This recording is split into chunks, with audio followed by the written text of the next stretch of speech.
How to reset Gmail ID password.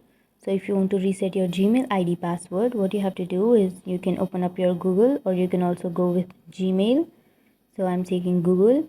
On the Google, on the upper right corner, you will have your profile icon. Tap on your profile and tap on manage your Google account.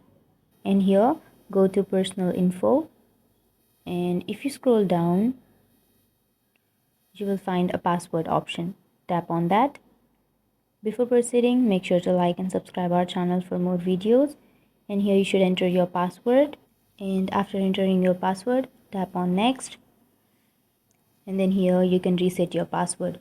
You should enter a new password, and then on the bottom side you should enter the password again to confirm it.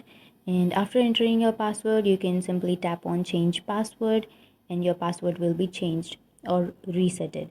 So that's it, guys. That's how you reset your Gmail ID password. And if you have any questions, feel free to comment below. Thanks for watching.